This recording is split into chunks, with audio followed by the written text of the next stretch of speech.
Bayangkan, seorang anak remaja masih duduk di bangku SMP ditangkap polisi. Wajahnya lugu, tapi tangannya mantap menggenggam senjata tajam. Dulu, anak-anak mainnya layangan. Sekarang, mainnya sajam sampai buat nyawa melayang. Kenapa ini bisa terjadi? Ayo kita bahas bersama.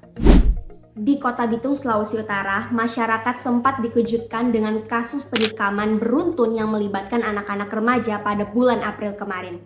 Salah satu korban, yang juga seorang remaja, ditemukan tergeletak dengan luka tikaman yang ada di dada, perut, kaki, dan punggung. Ini sebuah gambaran yang tragis tentang kekerasan yang melibatkan generasi muda. Dan menghadapi ancaman keamanan seperti ini, Tim Tarsius Presisi, satuan khusus yang dibentuk oleh Polres Bitung, hadir sebagai langkah preventif. Tim ini dikerahkan untuk merespons cepat berbagai tindak kriminal seperti kejahatan jalanan dan penyalahgunaan senjata tajam. 1 tahun lebih ini patroli malam, kebanyakan di bawah umur memang, yang terutama maraknya mereka kumpul, mungkin miras.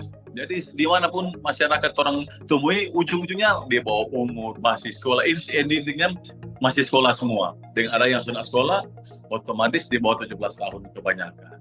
Begitu. Bahkan saat tim Tarsius pernah berpatroli, mereka menemukan seorang anak belum genap berusia 12 tahun sudah membawa sajam berupa panah wayar. Melihat situasi genting saat ini, bonus demografi nantinya bakal jadi data doang. Anak-anak yang harusnya jadi harapan masa depan malah jadi ancaman yang menakutkan di masa kini. Gimana kita bisa harap punya generasi emas kalau setiap harinya mereka masih dipenuhi dengan kekerasan dan kehilangan arah? Dalam kurun waktu 2 tahun, ada 2.300 kasus anak sebagai pelaku kejahatan, yang artinya hampir 3 anak per hari terlibat dalam tindakan kriminal. Ini bukan hanya masalah hukum, ini juga soal kegagalan pembentukan karakter dan regulasi emosi yang harusnya dilindungi oleh negara. Undang-Undang Perlindungan Anak dengan menegaskan menyatakan bahwa setiap anak itu berhak tumbuh dalam lingkungan yang aman, penuh kasih sayang, dan bebas dari kekerasan.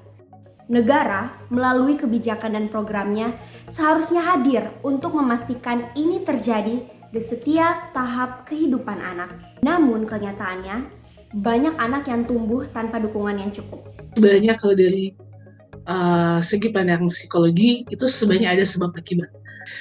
Yang paling penting sebenarnya kalau mau tarik kesimpulan, kayaknya ada hal-hal yang miss dari setiap perkembangan yang anak-anak remaja ini lewati. Bukan cuma di saat remajanya saja, tapi bisa jadi ada mulai dari kecil, bisa jadi mungkin mulai dari kandungan. Ketika mereka tumbuh dengan pola asuh yang salah, atau bisa jadi mereka kehilangan sosok orang tua, apalagi ada yang pola asuh ganda, tinggal dengan oma sama opa, ada tugas-tugas perkembangan yang mereka belum penuhi. Mungkin dari kecil sudah terpapar dengan kekerasan orang tua, mungkin bukan mereka yang alami, tapi antara orang tua, dan itu direkam oleh mereka. Anak-anak ini yang masih dalam proses pencarian jati diri harusnya mendapat perhatian ekstra dari pemerintah.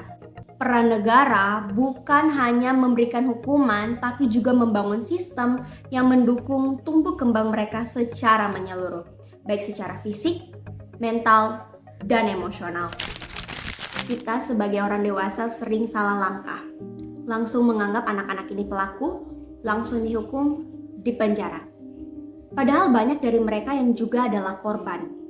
Korban keluarga yang rapuh, korban sistem yang rusak, korban lingkungan yang keras.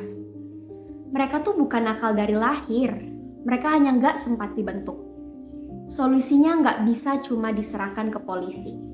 Edukasi parenting harus menyasar ke semua lapisan, terutama bagi orang tua muda, orang tua tunggal, dan keluarga beresiko.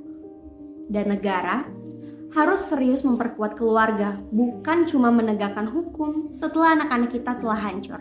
Program seperti makan bergizi gratis tentu penting untuk mengatasi masalah gizi anak, dan hal ini nggak bisa kita abaikan.